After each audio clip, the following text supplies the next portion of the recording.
Hey there everybody, hope your day's going well. Your Old School Gaming here, and welcome back to another Thoughtful Thursday with, even more entitled people. Well, the world's definitely not short on them. And with this, I'm about to see that firsthand. Let's see, thankfully my glasses are clean. A little scratched up, but I've got new ones coming in, so who cares? Get over here. So, how my entitled late aunt lost everything. Buckle up because this story is an absolute doozy that spans nearly 4 years. Oh boy. Some backstory that's relevant to the story. In December of 2020, my father agreed to put his mother into a nursing home to protect his sister, my aunt, from an elder abuse investigation because wow, okay. Because my aunt's... And getting my grandmother moved into state care. Because of my aunt's negligence, my grandmother had been hospitalized 3 times in 2 months. Oh, what the hell? Seriously? Well, at least your aunt was saved from an investigation. Bitch. Once for a severe UTI, another time for an infected wound because my aunt secured my grandmother's diaper with duct tape. What the hell? And the final time because of second-degree burns after my aunt left a heating pad on my grandmother's back overnight. Oh, wow. Honestly, you should have let the investigation go through anyway. Because that is ridiculous. Ironically, in October 2021, my aunt would end up in a nursing home after she burned herself with a heating pad, then didn't get medical treatment until the burn was badly infected. That sucks. I mean, well, that's karma for you, but still, it sucks. In January 2022, my grandmother passed away at the age of 94 years old. In my grandparents' will, they split their estate between their 2 children 50-50. However, because neither my father nor aunt was on the deed to my grandparents' house, it was signed over to a probate lawyer who would be tasked with selling the house. Oh, okay. Well, I mean, the aunt's in a nursing home, and I'm guessing your father at least lives somewhere, so not too big of a deal. When my father started going through his mother's affairs in February 2022, he discovered that the state was on the verge of taking the house because the only bills my aunt bothered paying were the electric and cable bills. She hadn't paid property taxes since December 2020. Whew, well, at least it's only 2 years. I've heard stories of people not paying property taxes for decades and end up, with a huge amount of debt because of that. But this isn't too bad. My father also discovered that there were 2 massive liens on the house, totaling almost $200,000. Oh, never mind. Never mind on that. Okay, one from the nursing home my grandmother had been in because my aunt hadn't paid them either. The other because my aunt convinced my grandmother to take home equity loan out on the house so she could buy a car. Oh, wow. Let me guess, your aunt was the golden child who could do no wrong, and Grandma just did whatever. Initially, she was only supposed to take what she needed for the car, or roughly $6,000. However, my aunt went behind my grandmother's back and would end up taking the full $100,000 the bank offered them. My aunt had been able to co-sign for the loan, so she was authorized to take the full amount. Ah, boy. She also never made any of the monthly payments on the loan because she legitimately thought loans were money banks just give people for free, no strings attached. Legitimately. And this is a grown adult. Wow. I knew that at 13. That banks didn't just give out money, no strings attached. Wow, okay. Seems like your aunt really did suffer from golden child syndrome there. Okay, my aunt never told anyone what she did with the remaining 94,000, but the rest of the family suspecting that she gambled it away at local casinos. Ah, boy. My aunt was also given full access to my grandmother's bank account, which she had almost complete drained before my grandmother passed. Meaning my father had to pay any outstanding bills out of his own pocket, though he was eventually reimbursed by the lawyer. Yeah, but even still, that's kind of ridiculous. Well, not kind of, that is completely and totally ridiculous. Oh, boy. Some point between late January 2022 and March 2022, in an attempt to buy herself some time to recover enough to leave the nursing home, thinking that the house wouldn't be sold if someone was living in it, my aunt convinced one of her friends to move into my grandmother's vacant house, unbeknownst to my father and the lawyer. Oh no, I think I can almost see where this is going. As you can imagine, things got messy when my father found out. Initially, my aunt told my father that the man was there to take care of her 2 cats. However, even after my aunt was court-ordered to sign her 2 cats over to my father due to neglect and abuse, the man refused to leave. Both cats have been treated and rehomed and are doing well. Oh, well, that's good. Animals are better than most people. We eventually found out he had broken his lease, moved out of his apartment, and had nowhere else to go except his and my aunt's daughter's house, who adamantly refused to let her father move in with her. Huh. Gee, I almost wonder why. Because crazy people attract crazy, bat poop crazy people as well. Wow, this is definitely a long story. Okay, around April, my parents started to deep clean the disgustingly dirty house with the man still living there, and he did everything in his power to obstruct my parents' efforts. He'd call up claiming he was sick with, the C word, which my parents almost always called his bluff on since he was physically disabled and never left the house nor had anyone but my parents visit. Wow. So he's just like coming up with an excuse like, no, you can't clean. Okay, first off, dude, why not let people just clean the place? Like, what the hell is your problem? So I can get the hell out. Wow.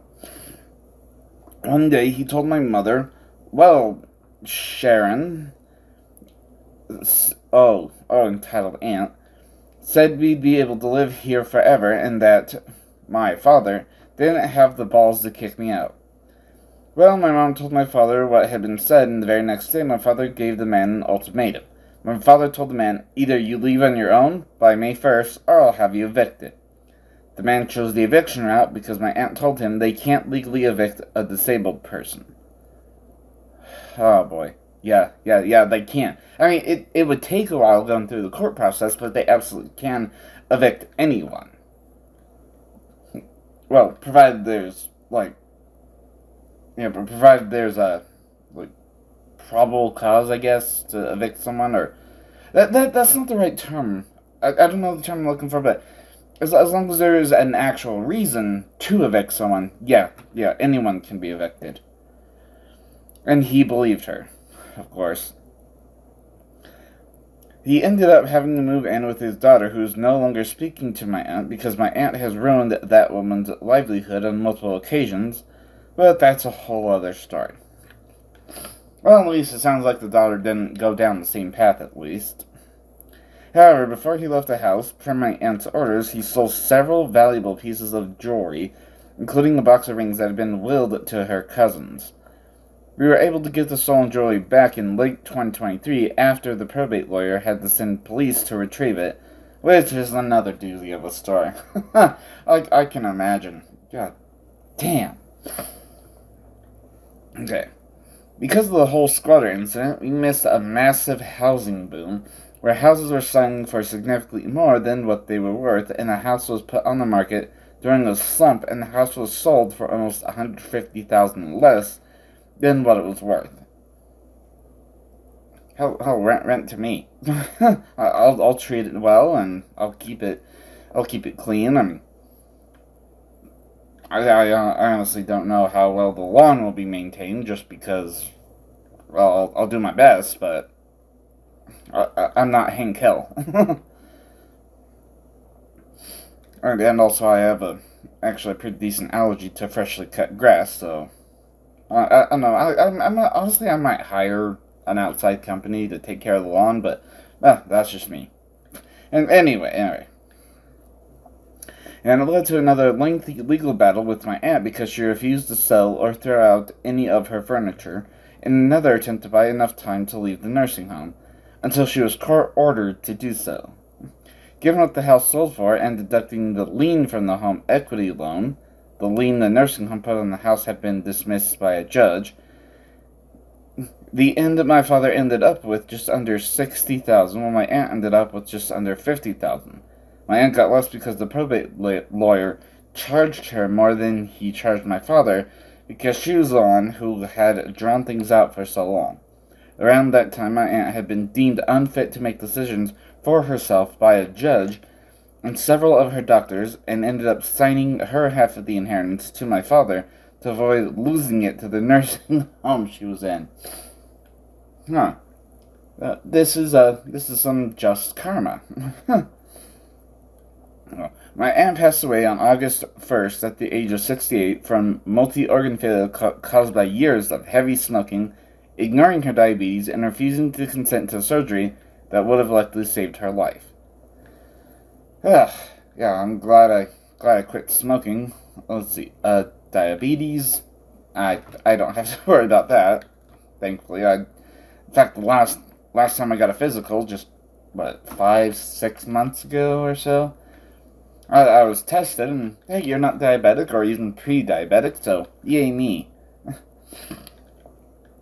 As for a surgery that would save my life, I don't know, I've had a few surgeries, but, I mean, well, they were to remove certain infections, but I'm sure if I didn't remove them, I'd be doing a hell of a lot worse by now. Especially given it's been actually quite a few years since those surgeries. The after consequences of the dark times, I'm not getting into that. Okay, we didn't have a funeral for her, we simply had her cremated, and her ashes, along with pictures and other personal belongings, were given to her older daughter. My aunt's younger daughter tried to sue my father for the rest of her mother's inheritance, but the suit was quickly dropped since the money my aunt had inherited after her mother's death had already been signed over to my father, so my aunt's daughter had no right to it. Oh, okay, so maybe, one daughter turned out good, but the other followed the same path as her mother. Wonderful. Our one saving grace in this whole fiasco was that my aunt was in a nursing home for the entire process. Otherwise, it would have been significantly messier.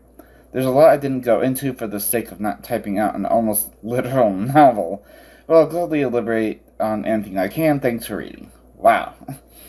Yeah, I don't really have any questions at that point. It's just, holy crap. I mean, I have my own entitled person story coming later, but goddamn, it's nowhere even near to that level. Oh, wow. Okay, it's... let me try to find a few shorter stories, just because, well, I've got, plans-ish, kinda. Well, I'll have to get ready for work soon. And hopefully it goes well. Hopefully getting ready for work and getting to work on time goes well. That's what I mean. Okay, anyway. Well, let's move on. So, I ruined the night for everyone because I lost my purse? What? How? How does that ruin the night for everyone? Looks like English is not my first language, so please be kind. Really? Why do people... Okay, I have a question. Why do so many people feel the need to say, oh, English is not my first language? Who gives a damn? I've noticed that people who speak English as a second language, or even more, are actually more articulate than people who have English as a first language. Who gives a damn what your first language is? As long as I can read it, as long as I can understand what the hell's going on, then it doesn't matter what the hell if English is your first, your second, your third, or your 10th goddamn language. Why do people always feel the need to say, oh, English is not my first language? Who cares? Really, that is the least interesting information about this story. I guarantee it. So, anyway, for context, a year ago, I met a guy through my friends group. Let's call him Tom. He was interested in me, but he lives in another country and comes to visit his family during the summer. We talked sometimes through social media. He was clear he wasn't looking for anything formal due to him traveling all the time, and I'm okay with that. He came back this summer and we met at a party, but him and some of my friends left early to go to a bar, and I was going to meet them there. Let me tell you, I was very interested in him, but when I arrived at the bar, he was already dancing and kissing another girl. Let's call her Tammy. Okay, I didn't know her, but I understood.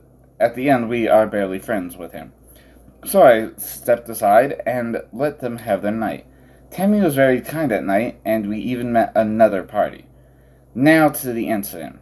Tom left a few days ago, and all of us, my group of friends and I, we want to go to a bar to hang out together. My very good friend, Connor, and his girlfriend, Annie, were both very excited about me kissing Tom. Actually, all my friends were waiting for that moment, but I knew Tammy was going to arrive later, and I didn't want to make it awkward for anyone, even though Tammy and Tom are not dating and never saw each other again after that one time, which was a month ago. Okay. So it's like, just meet on the dance floor, have some fun, maybe get drunk and kiss. Not a big deal. Connor even asked Tammy if she was still interested in Tom, and she said no, so my friends tried all night to set us up with Tom, which ended up happening. Really. I was having a great night, and Tom as well, but when Tammy arrived, we moved from our table to hers on the second floor, so it could all be together. I asked one of her friends to put my purse on the table to avoid carrying it, but when I looked for it after some minutes, it wasn't there. Uh-oh, this is the incident. The table was against a curtain that goes all the way down to the first floor, so I assumed my purse fell into the hole of the curtain all the way down to the second floor as I was looking for it. Tammy came fuming at me, saying my purse was never there and to look somewhere else. I tried to explain that it has fallen to the first floor and that it was an accident. I wasn't blaming anyone. I knew it was an accident, but she didn't care and kept telling me to go away. She even came to my friend Connor and told him, as loud as she could for me to hear, to kick me out of her table since she didn't want me there. What the hell? Why not? What the hell is Tammy's problem here? My friends defended me and told me not to listen to her. Maybe she's drunk already. That could be. Yeah, Annie said. Tom came with me to another section and we informed the waitress about the purse. Tom was very worried about it, but I was very calm since I knew it was going to get resolved. The waitress found my purse and everything was in there. It had fallen from the second floor, as I thought. Whew, that's a relief, especially that everything's still in there. I went to look for Tammy just to inform her I found it and to apologize in case I made her feel uncomfortable, since she said me looking for my purse triggered her friend who was from another country. What? How? How does someone losing their purse trigger your friend? That makes zero sense. But she dismissed me, and when she left, she said goodbye to anyone but me, making it very obvious. Wow. Wow. I asked everyone if I did something wrong. Maybe I was dramatic by looking for my purse, but everyone told me I did nothing wrong. Yeah, exactly. You did absolutely nothing wrong. What the hell? what the hell is Tammy's problem? Why would she be upset that you're looking for your purse? I mean, how much important crap is in your purse? Not just money, but also identification cards. And I don't know, depending on what brand of makeup you have, it could be super expensive makeup, maybe some jewelry, maybe some, I'm mature enough, I'll say it. Tampons, or pads, or whatever you might use. Wow. Okay, so this incident ended up ruining the night and making everyone uncomfortable. I felt very guilty, and I cried myself to sleep that night. My other friend Lily, who left early because she didn't want to be there when Tammy arrived, since Tammy hates her and the other girls in my group for no reason, told me Tammy was probably jealous about me and Tom, but they never dated, talked after the night they made out, and she said she wasn't interested in him at all. I know it's true since I saw the messages on the group chat. But I feel bad. I didn't want to make anyone uncomfortable, so I am the a-hole for losing my purse. No. You have nothing at all to worry about, because that is 100% on Tammy's pure entitlement. Just, what the hell? Yeah, see, I really just do not understand what the hell Tammy's problem is with you. Just, oh, well, you lost your purse, so you ruined the night. How? How the hell is that possible? It was an accident. It was a mistake. It fell from the second floor down to the ground floor. Which, I mean, it hopefully isn't a big deal. Hopefully nothing broke. Which, I mean, you even said everything was still in there and it was all good. But what the hell is wrong with Tammy that's just, oh, well, me. Oh, well, was she jealous that you knew Tom first and then she made out with Tom? Especially when you were not interested in any kind of relationship with him, and she said she wasn't interested in any kind of relationship with him, and he's not interested in a relationship, or so he says, because he's traveling all the time. So what's the big goddamn deal here? That's what I want to know. Alright, well, let's hope I can find some shorter stories, because, well, time is of the essence. Alright, so, let's see, Smile, okay? I used to work at a very popular wine store where the elite shopped in New Jersey. Surgeons, lawyers, athletes, etc. I have a lot of stories I can share here, but this one is when I realized upper management truly didn't care for us. Yeah, no kidding. I could have told you that, and I don't even work there. Okay, I was working a closing shift when one of the managers came up to me and asked me to sign an acknowledgement of how cashiers should treat customers and a bunch of weird backhanded pointers that I truly wish I remembered exactly. I wasn't a cashier, but I would assist them when they needed. I thought it was weird, but signed it anyway. Okay. Curiosity took over, though, and asked her why we had to sign this so out of the blue, and she basically said that a customer who is known to be a high spender complained in a review, so the regional manager decided this would be the best way to handle it. What? Wait, so it's like, you signed something on how to talk to customers because of a bad review? What the... Is this another case of the CEO's job description? After all, CEO's job description, if it ain't broke, fix it. Okay, again, me being curious as to see the review. Okay, and the manager showed me I was a lead. The review angered me. This isn't verbatim, but it basically stated, I frequent this particular location, but decided to try a different one this time.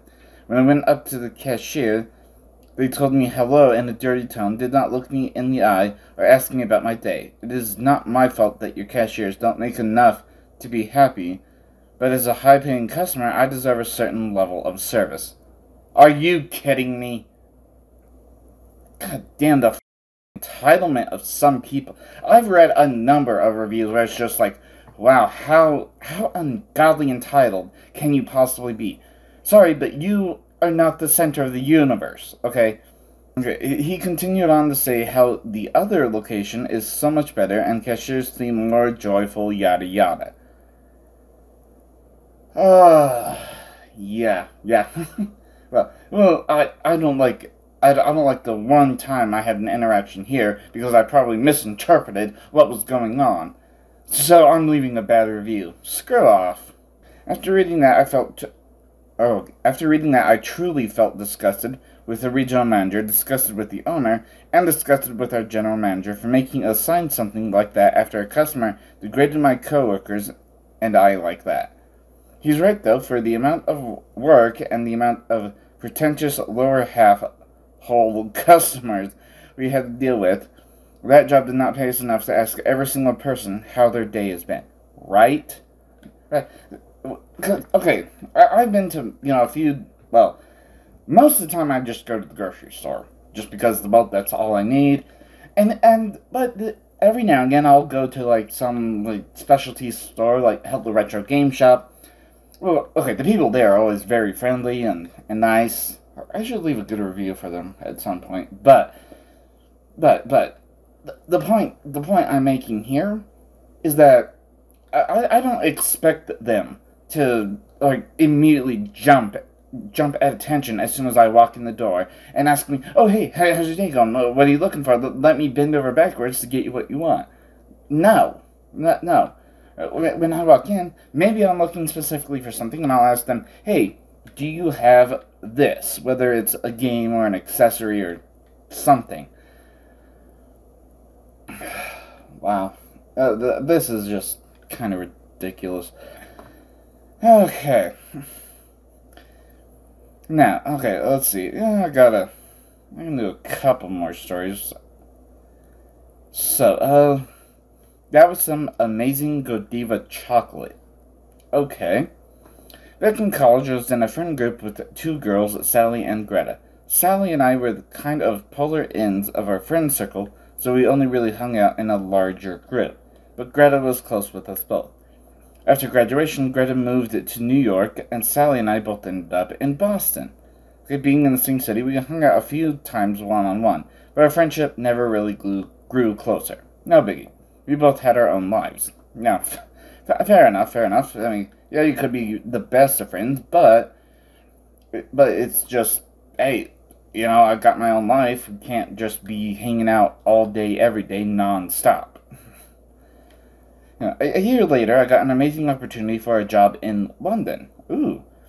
I was shortlisted for an in-person interview at their New York office. I called up Greta asking if I could crash with her for a night. It'd give me a bit of breathing room not to fly out in one day. Plus, it would be really fun to catch up. Plan was I'd drive down Friday morning, go to my interview Friday afternoon, have dinner with Greta, spend the night, and drive back to Boston Saturday morning. Okay, that is a plan. And as long as Greta approves. Yeah, okay, Greta was all for it. Awesome. But we got to talking and thought it'd be really fun to make it a longer weekend visit and invite Sally. Oh, okay. So the new plan was Sally and I would drive down on Thursday, have dinner with Greta, entertain ourselves Friday. While Greta went to work, I'd pop off to my interview. We'd meet back up with Greta for dinner, spend all of Saturday, the three of us together, and drive back on Sunday. Even better. Even better. Cool. Everyone was on board. Sally insisted on driving because she didn't think she'd be comfortable in my car. No biggie. I have a feeling that's like a trigger or something that's gonna cause everything to go downhill. I took an extra day off work, kicked in some money for gas, and we were off. We had a great time Thursday evening. Greta's place was in Brooklyn, but our office was on Manhattan, only a few blocks from where I'd be having my interview. So Friday morning, I packed a change of clothes and my presentation materials, and we took the train to Greta's job with her. I left my stuff there, and Sally and I went to do some touristy stuff, after which we came back to Greta's office so I could change and fix my makeup. The plan was for Sally to come with me to my interview and hang out somewhere nearby. Afterward, we would reconnect with Greta and get dinner. But apparently, while I was changing in the bathroom, Sally went and got herself a Godiva chocolate. Okay, I honestly don't know what that is, but when I came out and said we need to go, she snapped at me. She said she paid $2 for this chocolate, and she's going to enjoy it in air conditioning. Okay, it was sweltering in New York City summer, and that not everything was about me. Gee, you don't have to be rude about it. You could just say, hey, I paid a lot of money for this chocolate. I'm going to join in HC. Let's agree to meet up on the bench on this street. I mean, hell, we all have smartphones, right? Just look up the maps and go, okay, so you're going to this building on this exact street. Let's meet on the bench over here, maybe. If you can find the bench there, or just say, hey, let's agree to meet up somewhere in this block. I'll be sitting on a bench once I finish this chocolate in air conditioning so it doesn't melt in my hands. Wow. Okay. So I was floored. No, not everything was about me. We had a whole girls' weekend that wasn't about me. But this next couple of hours, this interview was absolutely about me. It was the whole reason we were in New York in the first place. Yeah. Now, I suspected Sally had a complicated relationship with food. Sally was a major control freak and a downright bully when it came to planning meals, but I never spent enough time with her to really push back. I just typically let her have her way, but I couldn't miss a job interview over a freaking chocolate. Yeah. I didn't say this to Sally, I just told her I can go on my own while she hangs at Greta's office, and I'll be back to meet them both after, and that's what I did. Good for you. When I came back, both Sally and Greta were absolutely pissed at me for abandoning Sally, a grown woman, for 2 hours at an architectural landmark, so there was plenty for Sally to do. Sorry, what? Sounds like you have 2 entitled friends. Oh, well, I hope you got that job in London, that way you don't have to see either of these bitches again. Yeah, dinner that night was stiff. On Saturday, they continued to freeze me out like a couple of high school mean girls. Mid-afternoon, I made some excuse and told them I'll take the train back. Sally and Greta were pissed about that, too. Apparently, Sally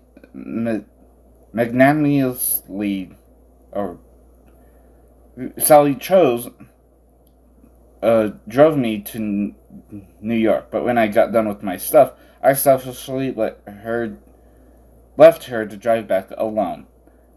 Technically, weren't you both driving alone since you were both in separate cars? I got the job in London and never saw Sally again. I still connect occasionally with Greta, but only through mutual friends. Yeah, okay, so what in the hell is... Both Sally and Greta, what in the hell is their problem? Sally is, like you said, a grown woman. You left her in air conditioning, so that way you could go to the interview, which, like you said, was the entire goddamn reason you were in New York in the first place. So how the hell are you the problem? Glad you got that job in London, and yeah, maybe you should honestly just cut them both out of your life. Well, I guess you don't really connect with Greta except through mutual friends. Wow. That is unbelievable. Jeez. Okay, yeah, you have a chocolate? Okay, well, let's meet up after the interview, which is the whole goddamn reason you're there. Okay, so let's see. Let's get into one more story. Let's make it a shorter one. Mother is entitled to my respect and gratitude, y'all. Oh, kinda, sorta. I mean, well, there are certain situations, but, well, let's find out. It happened days ago, but I'm still salty as hell because letting go ain't easy for me, and I'd like to understand the complexity of her metaphysical reasoning for things in life. Okay. The woman is my foster mother. She lied about my birth parents, allowed a pedo of a husband to stay at home, encouraged my 16-year-old ass to talk to some random old-ass men online. Wait, so your foster mother is telling you to talk to older dudes online? God damn.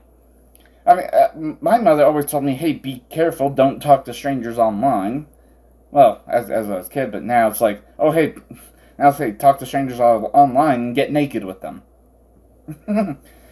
Yeah, at least that's the way it is as an adult, but maybe that's not the best kind of joke to be making right now. Didn't believe me when I was SA'd, trying to extort my and my in-laws' money, convincing my partner and his mom that I was a psychopath and she was a saint, etc., etc. What the hell? Wow. All those things for the sake of money, by the way. I can elaborate more if y'all would like to know. No? Well, for my part, honestly, I don't need any elaboration. I'm good. And she had the audacity to be wondering why I don't let her come to visit my kids, why I don't give any updates in life, she doesn't care unless it's about her, and how come I never asked her how she was and is doing, because it'd always circle back to her wallet being drained. Entitled to money. Wow. Yeah, gee. Everything that happened, and you wonder why. That is sheer entitlement there. I gave her my reasons, in a calmly manner, like a soon-erupted volcano, and explained to her that I do not trust her at all to be around my kids, that unlike her, I like to protect my kids. Right? Huh? What do you mean protect your kids? From me? What did I do? I didn't do any of those things you accuse me of. I put food on the table, bought you clothes, and a roof over your head. Isn't that enough? Huh? What? Wait. I put food on the table, bought you clothes, and a roof over your head. Isn't that enough? That is the bare minimum. Yes, schools will teach about books, but you need to teach about life. Because schools sure as hell don't hell, I graduated in 2008. I do not remember any home ec classes being taught in high school. So it's like, okay, and thing is, home ec, that's for girls. What? Shut the hell up. It's for everyone, and you can learn how to cook, how to sew, how to do like basic things around the house, like maybe patch up some drywall, maybe, like I said, sew clothes, cook a decent meal. I mean, maybe not cook every single night because it is time consuming and so on and so forth, but I mean, just learn some basic home skills so that way you can go through life. But that's not offered anymore. So you gotta teach that at home, not just food, clothes, and a roof over your head. Oh, isn't that enough? No, it's not enough, because you're supposed to raise them, not just like, well, here's the stuff you need to survive, piss off. The fortune teller was right. Wait, sorry, what? Is this her? The fortune teller was right. I'd be alone forever, I'd die alone too. Poor me. I never do anything right. Is this how you really think of me? What the hell? I allowed you to choose who you talk to. Isn't that nice? You ought to be more thankful. Freaking brat. Karma will get you. Bad karma, too. Freaking narcissistic a-hole. You should be grateful. Excuse me? What the hell is your problem? Yeah, the last message I told her was that she failed as a parent and should stop calling herself a mother.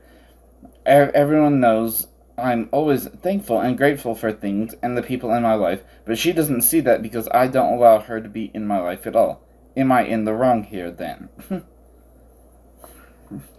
Wow, okay, so it's like your foster mother doesn't actually see anything wrong with what she did to you, or how she raised you, or what she allowed to happen to you. Which is, well, quite unfortunate, but, well, that's just how entitled people are. They think the entire world should revolve around them. Including, well, the Karen that I encountered. Oh, wow. Yeah, so, well, okay, this is a story from my past, what, just over 9 years as Rent-A-Cop now, because, yeah, it'll be, yeah, a little over 9 years and 4 months. Yeah, but, anyway, the amount of time I've been working as Rent-A-Cop doesn't really matter. That's not relevant to the story, because, Yeah, let's see. Again, just like with my previous entitled people story, I'm not too sure exactly what I can say about where I worked, at least in regards to some of the details, but I can say it was a brick and mortar building. Nothing short of probably class 5 or 4 tornado or a bulldozer is really going to move the building. The thing is, it was like secured access. You couldn't. Not only was it secured to get in, it was further secured further inside. It's like, hey, you cannot enter these areas until certain points. Or, like, you have to have, like, a certain permission to get into certain areas, and so on and so forth. Hell, you've probably seen that in, like, different movies and television shows where it's just like, oh, yeah, like, scan a badge, beep, okay, the door's open.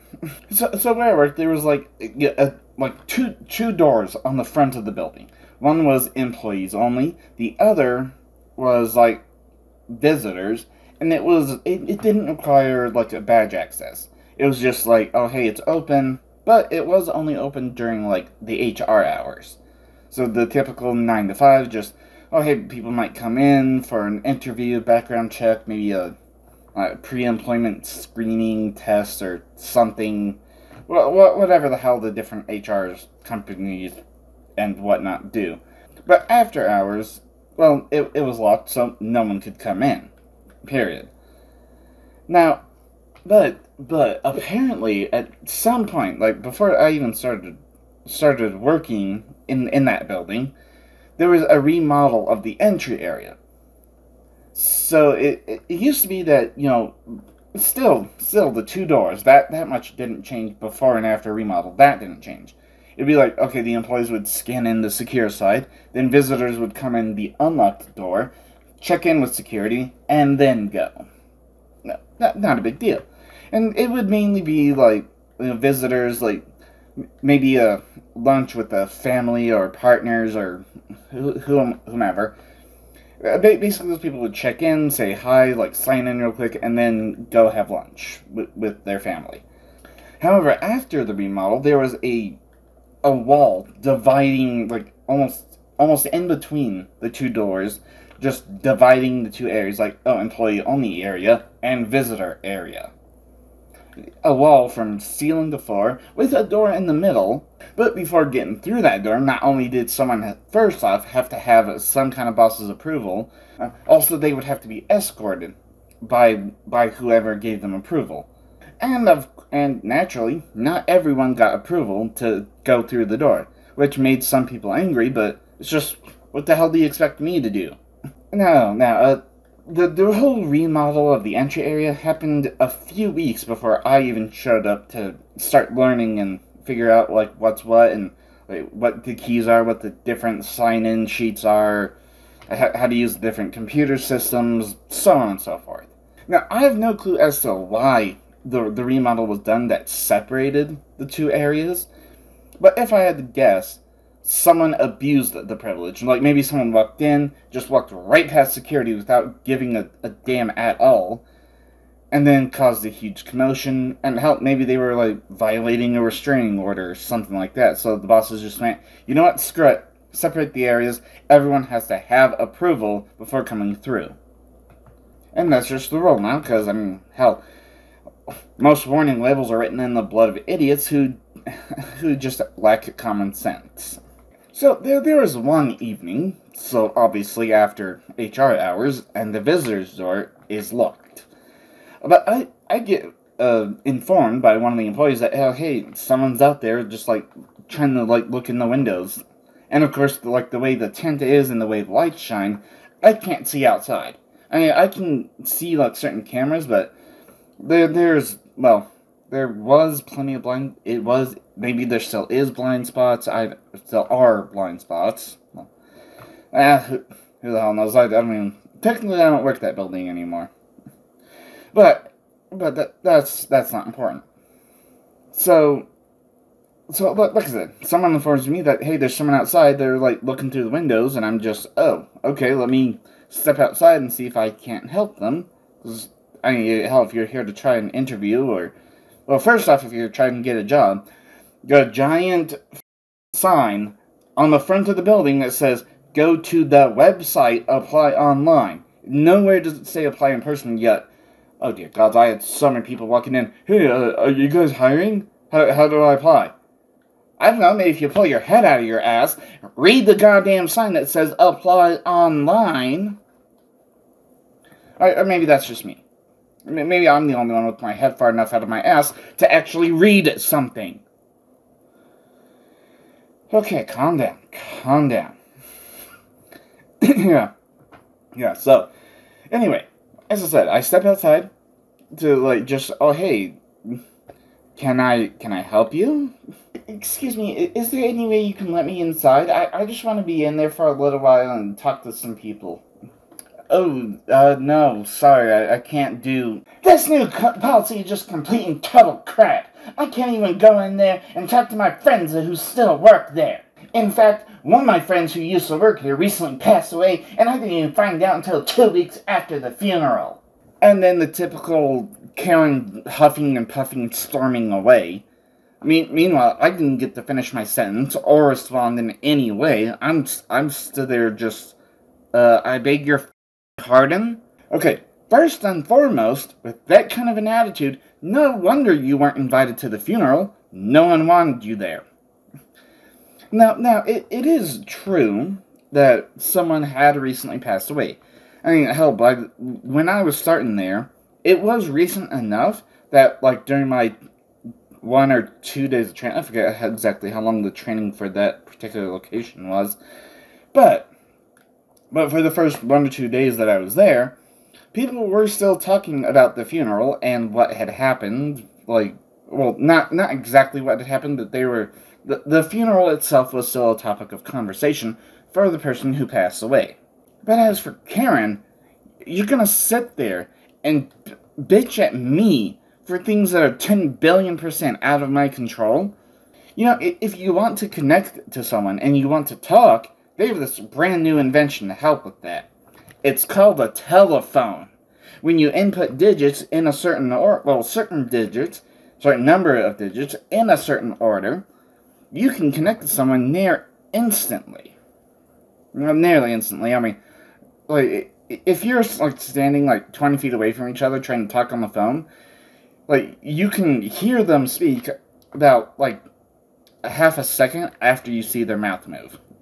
There is a slight delay, so near instant connection with someone. And after that, you can talk to someone until at least until the battery runs out. Tot. Don't you dare come and yell at me because you're too much of a bitch for people to actually want to talk to you on a regular basis. Okay, so this time you don't have too many comments to shout out.